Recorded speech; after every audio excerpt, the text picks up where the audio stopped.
The air in Mr. Hughes' office was thick with tension. I watched my sister Vanessa's diamond bracelet clink against the polished mahogany table as she drummed her manicured fingers impatiently. The lawyer unfolded Mom's will with careful precision. "Wait, what?" Vanessa's voice cut through the silence like a knife. "You're saying Mia gets the house?" I froze, Mom's pearl ring still warm on my finger, the one she'd pressed into my palm the night she died. The room erupted into chaos. Uncle Paul whispered urgently to Aunt Marie. Vanessa's husband Kyle smirked from the corner, arms crossed over his expensive suit. Vanessa shot to her feet, her chair scraping violently against the hardwood floor. "That's my house. I took care of Mom. She doesn't deserve anything." Mr. Hughes tried to calm her, his hands raised peacefully. But Vanessa wasn't listening. She snatched the will from his desk, tore it down the middle, and stormed toward the door. "You'll regret this," she screamed over her shoulder. I sat in stunned silence, shame washing over me like cold water. My name is Mia Lorne, and that was the day my sister tried to steal my mother's last gift to me. Outside Mr. Hughes' office, Vanessa cornered me against the brick wall. Her perfume was suffocating, the expensive kind that announced wealth before words could. "You think you're special because Mom pitied you," she sneered, her voice dripping with contempt. "You had nothing before her, and you'll have nothing after." Kyle laughed under his breath, scrolling through his phone like I wasn't even worth his full attention. They made quite the pair, beautiful, successful, and utterly cruel. I didn't respond. What could I say that wouldn't make things worse? Instead, I just watched as Vanessa's luxury sedan sped away, tires squealing on the asphalt. My hand instinctively went to Mom's pendant around my neck. The small silver locket Vanessa had never noticed I wore every single day. Inside was a photo of Mom and me from my college graduation. Just the two of us. Vanessa had been too busy to attend that day too. I stood alone in the parking lot for several minutes, the autumn wind biting through my thin jacket. Everything felt surreal, like I was watching my life happen to someone else. My mind drifted back to the hospital, that awful night 3 weeks ago when Mom took her final breath.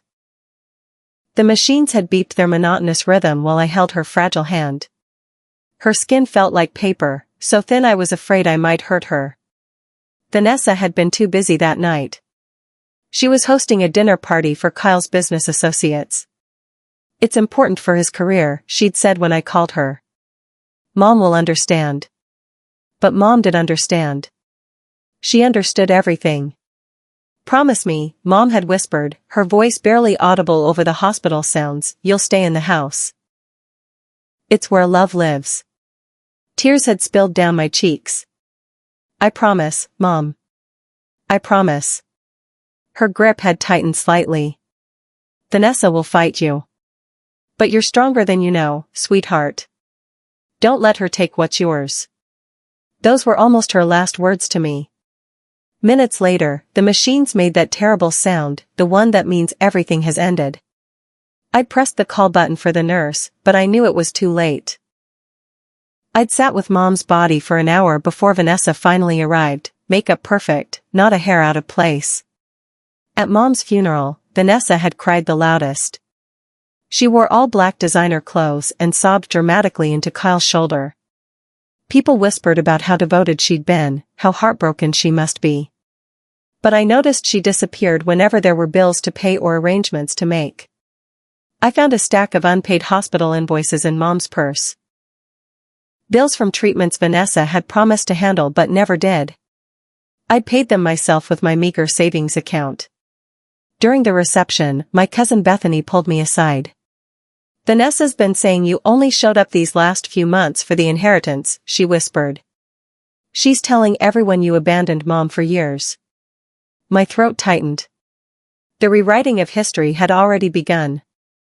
Never mind that I'd moved back home 2 years ago when Mom got sick. Never mind that I'd given up my apartment, my job prospects, my social life, everything, to care for her. Vanessa was already crafting her narrative, and people were believing it. After all, she was the successful one. The credible one. Who would believe plain, struggling Mia over glamorous Vanessa? That evening after the funeral, Aunt Marie approached me carefully. "I heard from the lawyer's secretary," she said quietly. "The will reading is tomorrow at 10. With Mr. Hughes." Mr. Hughes? Our family lawyer for 20 years. The same man Vanessa had just screamed at in his office. The same man who'd witnessed Mom's decline and my devotion firsthand. I nodded, unable to form words. My stomach twisted with anxiety. What had Mom left me? Why was Vanessa so angry? I'd assumed everything would be split evenly between us. That's what made sense, wasn't it? But Mom's last words echoed in my mind, "Vanessa will fight you." She'd known. Somehow, she'd known exactly what would happen. I drove to Mom's house, the house where I'd lived for the past 2 years, caring for her. My car looked pathetic in the driveway next to where Vanessa's sedan had been parked earlier. Everything about my life felt small and insignificant compared to my sister's success. But Mom had loved me. That's what mattered. That's what had always mattered. Vanessa called my cell phone that night. I almost didn't answer, but something made me pick up. "You can't actually stay there," she said without preamble. "No hello, no how are you doing? It's not good for you, Mia. The house is too big, too expensive. I'll handle selling it and give you a fair share." My hand trembled holding the phone. Mom wanted me to stay. Mom wanted a lot of things, Vanessa snapped, her patience clearly thin. "She's not here to argue anymore. Be realistic. You can't afford the upkeep anyway. The will says. The will says what it says because you manipulated her." Vanessa's voice rose to a shriek. "But we'll see what actually holds up legally. Kyle's already talked to our lawyers." The line went dead before I could respond. I sat on my bed and cried. Not because I was scared of Vanessa, though I was. But because the grief was finally hitting me. Mom was gone. Really, truly gone. And instead of mourning together, my sister was already preparing for war. 7 days after the funeral, a courier arrived at my door. I signed for the thick envelope with shaking hands, already knowing what it would say. Eviction notice. Vanessa's lawyer claimed the will was unclear and that the property needed to be held in trust until proper assessments could be made. Legal jargon that basically meant, get out. I couldn't breathe. The walls felt like they were closing in. This house held every memory of Mom. Her laughter in the kitchen, her garden outside, the chair where she'd read to me as a child. And Vanessa wanted to rip it all away. I grabbed my keys with trembling hands and drove straight to Mr. Hughes' office. His secretary tried to tell me he was busy, but I must have looked desperate enough that she let me wait. When Mr. Hughes finally saw me, his expression was calm. Almost knowing. "Don't worry, Mia," he said quietly, settling into his chair. "Your mother planned for this.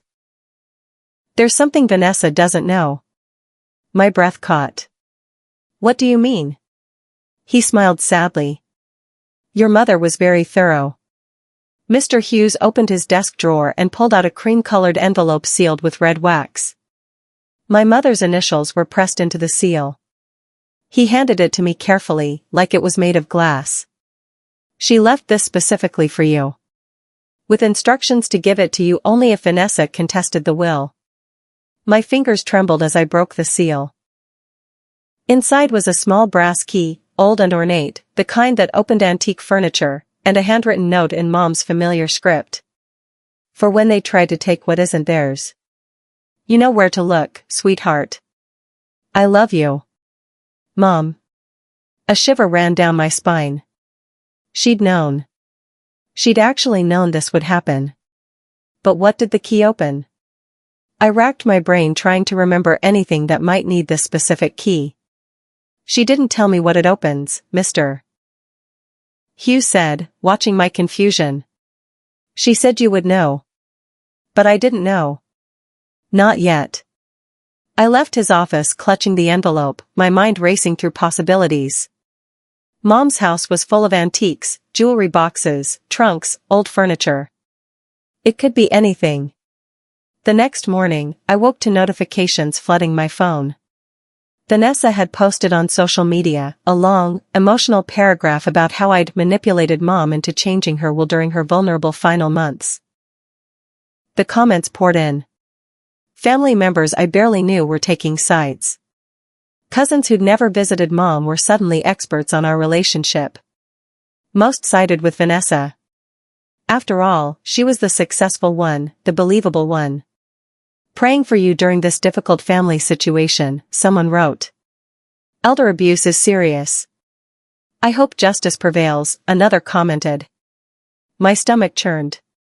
I deleted all my social media apps and turned off my phone. The house felt dark and oppressive now, every creak and shadow making me jump. My sanctuary was turning into a prison of gossip and accusation. I pulled Mom's blanket around my shoulders and sat in her favorite chair, the brass key clutched in my fist. Where, Mom? I whispered to the empty room. Where do I look? The house offered no answers. Only silence and shadows. That night, a thunderstorm rolled in. Rain lashed against the windows while lightning illuminated the rooms in brief, stark flashes. I couldn't sleep. My mind kept spinning through everything, the will, Vanessa's accusations, the mysterious key. Around midnight, I found myself climbing the narrow stairs to the attic. I hadn't been up here since I was a child. Mom used to store Christmas decorations and old photo albums up here. The air smelled musty, thick with dust and memories. Lightning flashed, and I saw it. An old trunk in the corner I'd never noticed before.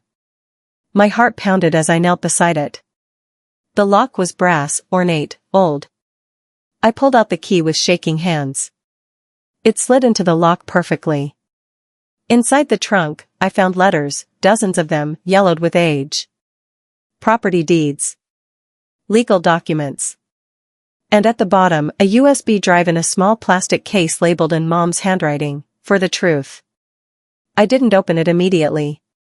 Something told me to wait, to be certain of the right moment. But I knew, whatever was on this drive would change everything.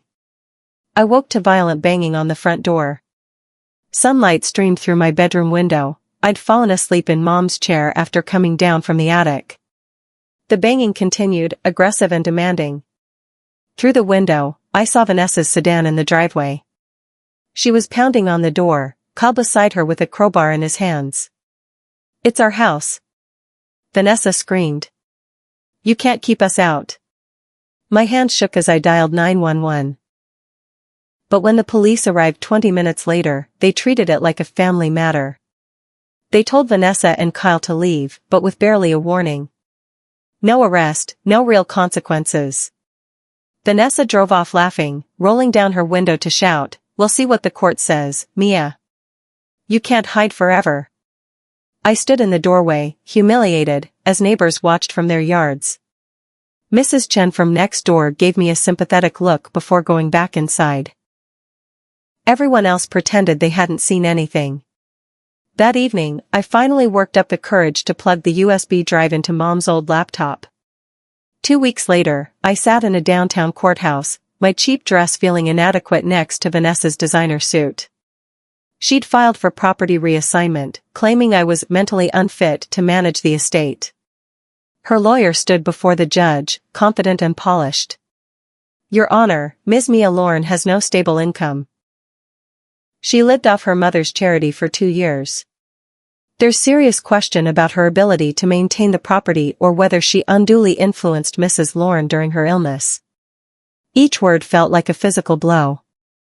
I wanted to stand up, to scream the truth, but my court-appointed lawyer had told me to stay quiet. Let the process work, he'd said. But the process felt broken. Vanessa's lawyer was better, more experienced, more expensive. They had character witnesses. People who'd barely known Mom, testifying about Vanessa's devotion.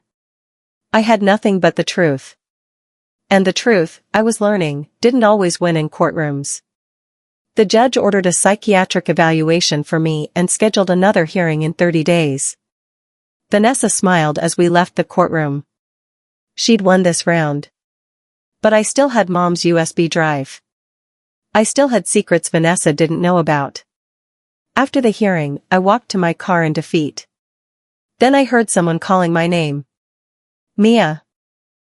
Mia Lorne. I turned to see an older woman rushing toward me. She looked familiar, but I couldn't place her. Then I remembered, she was one of the nurses from the hospital.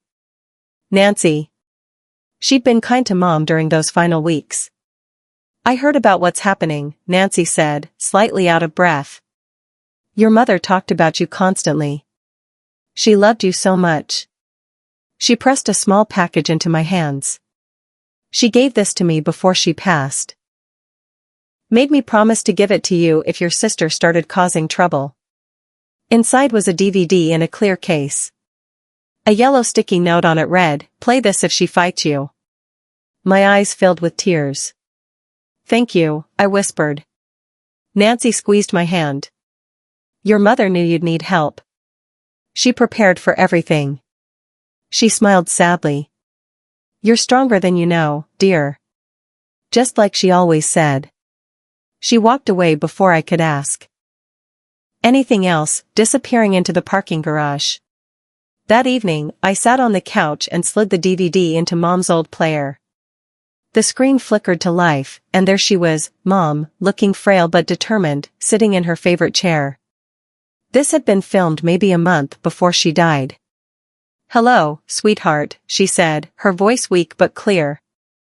If you're watching this, it means the fighting has begun. I'm sorry I couldn't prevent it. But I can give you the tools to win. Tears streamed down my face as her image smiled at me from beyond the grave. Vanessa's pride will destroy her, Mom continued. She can't see past money and status. But the house is yours, Mia. Legally, completely yours. And there's proof she can never challenge, on the USB drive I left for you. Mom paused to catch her breath. The effort of speaking was clearly exhausting her. I love you, my darling girl. You gave up everything to care for me. You deserve everything I can give you. Don't let her take it. Be strong. The screen went black. I sobbed into the darkness, missing her more than I could bear. The next morning, I finally opened the files on the USB drive. My hands trembled as I clicked through folder after folder. There were dozens of video files, all dated and time-stamped. Mom had been recording everything.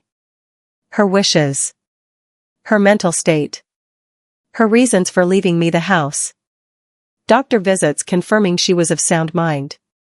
But the most important file was labeled. For Vanessa, if she contests. I clicked it open. Mom appeared on screen again, this time looking directly into the camera with an expression I'd never seen, stern, almost cold.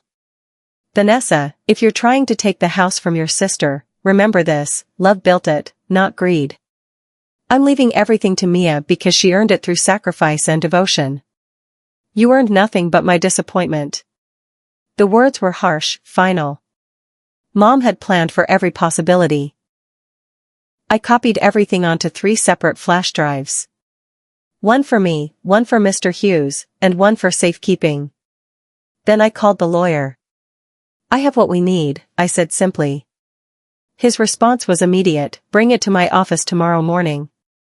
Mr. Hughes reviewed the files with careful attention. His expression remained neutral, professional, but I saw something shift in his eyes, satisfaction, maybe even a hint of admiration for Mom's thoroughness.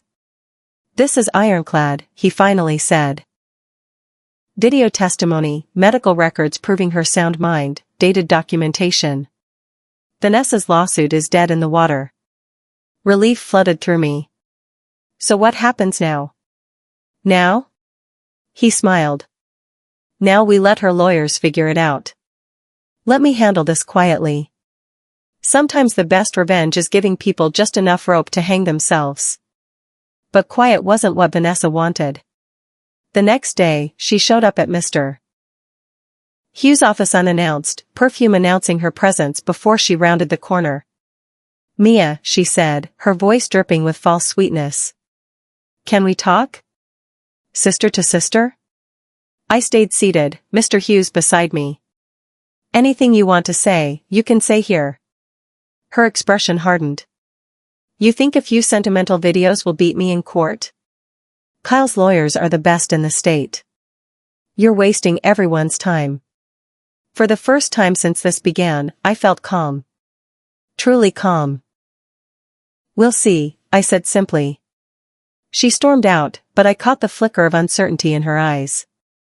The next week, our story leaked to local news.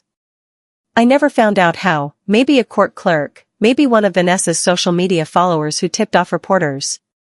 Suddenly, Sister War Over Family Home was the lead story on the evening broadcast. Reporters showed up at my gate with cameras and microphones. Mia. Can you comment on your sister's allegations? I stayed inside, curtains drawn.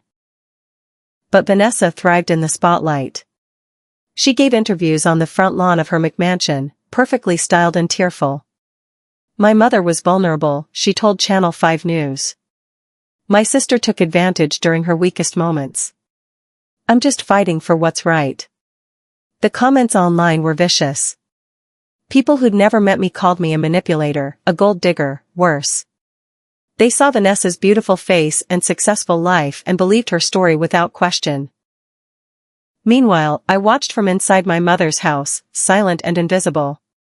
The world saw my sister's charm and polish. They couldn't see the cruelty underneath, the years of neglect, the last-minute arrival at the hospital. But truth, Mom had promised, would win eventually. Late one night, I woke to the sound of breaking glass.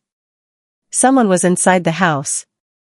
I grabbed my phone and Mom's heavy flashlight, creeping down the stairs. In the living room, silhouetted by moonlight, stood Vanessa. She'd broken the kitchen window to get in. Sign the transfer, she hissed, brandishing papers. Sign it, Mia. Be smart for once in your pathetic life. My voice came out steadier than I felt. I'm not signing anything. Get out.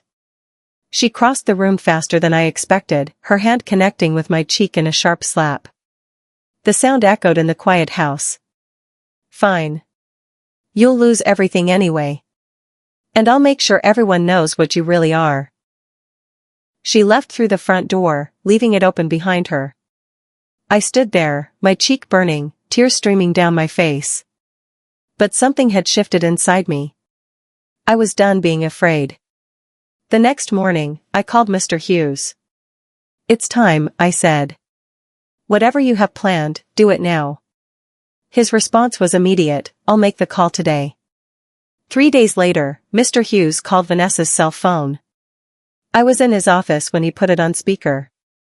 Mrs. Vanessa Morrison, he said formally. This is she. What do you want, Hughes? Her voice was dismissive, irritated. I think you should sit down for this conversation.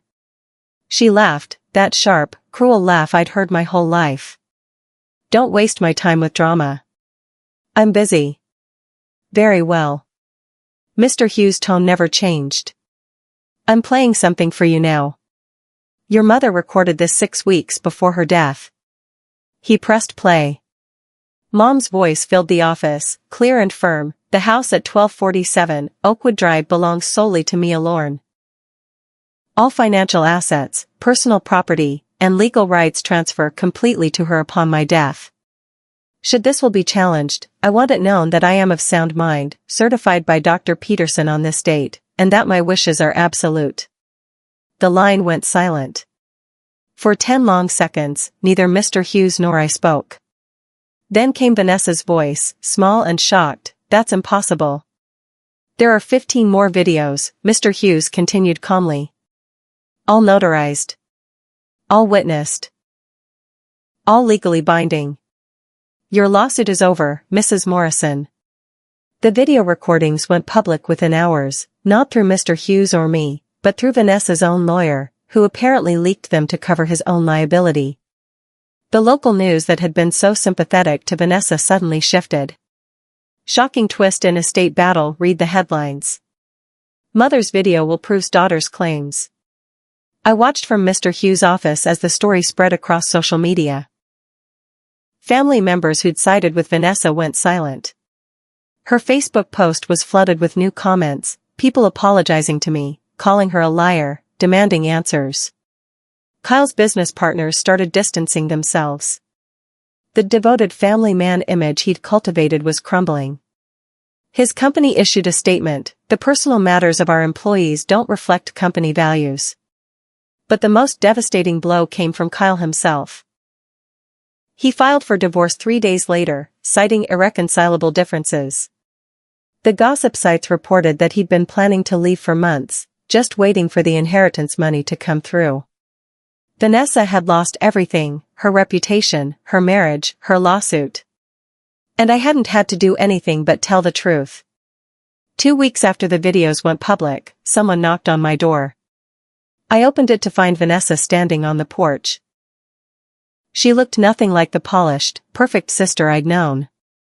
Her hair was pulled back in a messy ponytail. No makeup.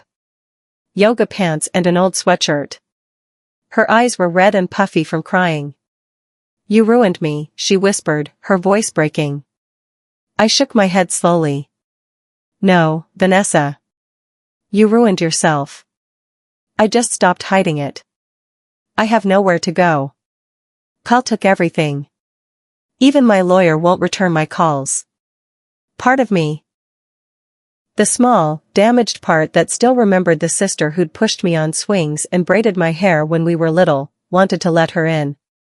But Mom's voice echoed in my mind, "Don't let her take what's yours." "You have money, Vanessa," I said quietly. "Mom left you her jewelry, her car, $50,000. You just don't have this house. And you don't have love, because you never valued it." Her face crumpled. "Please, Mia. I'm your sister. Then you should have acted like it." I closed the door gently, not in anger but in peace. Through the window, I watched her walk back to her car and drive away. Vanessa left 3 voicemails over the next week. Each one was more desperate than the last. "I made a mistake. Can't we fix this? I'm sorry, Mia. Please call me back. I don't know what to do. I'm your sister. Please."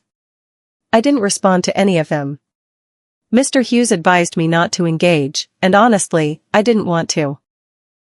Every conversation with Vanessa became a manipulation, a negotiation. I was done being manipulated. Then came the final voicemail, different from the others. Her voice was cold again, distant. "You know what? Forget it. You always were ungrateful. Mom would be ashamed of you."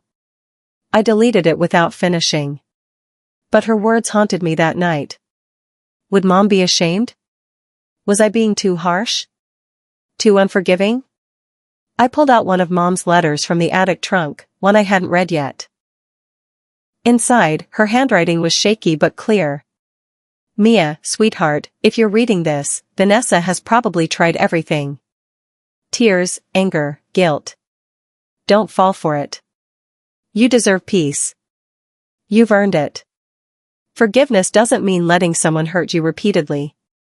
Love yourself the way I loved you." I cried reading those words, but they were cleansing tears. Mom had given me permission to choose myself. 6 weeks after the final court hearing, I stood outside the house holding the official property deed. The judge had ruled completely in my favor. The house, all assets, everything was legally, permanently mine. Mr. Hughes had handed me the papers that morning with a smile. "Your mother would be very proud of you, Mia." Now I stood on the front lawn as afternoon sunlight broke through the clouds. The grass needed mowing. The garden needed weeding.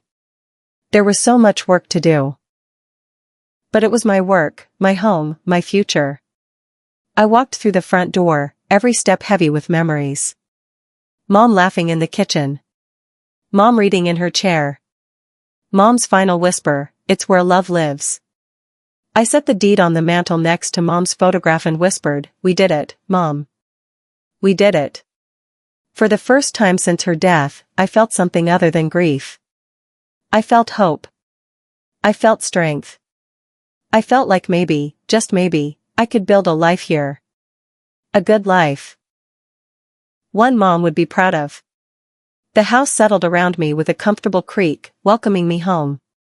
Over the following months, I watched from a distance as Vanessa's life continued to unravel. Not because I went looking for information, but because our small town loved gossip, and people kept me informed whether I wanted them to or not. She'd sold most of Mom's jewelry to pay legal fees and rent. The car had been repossessed when she missed payments. Apparently, she'd been leasing it, not owning it outright. Her social media presence, once vibrant and boastful, went silent.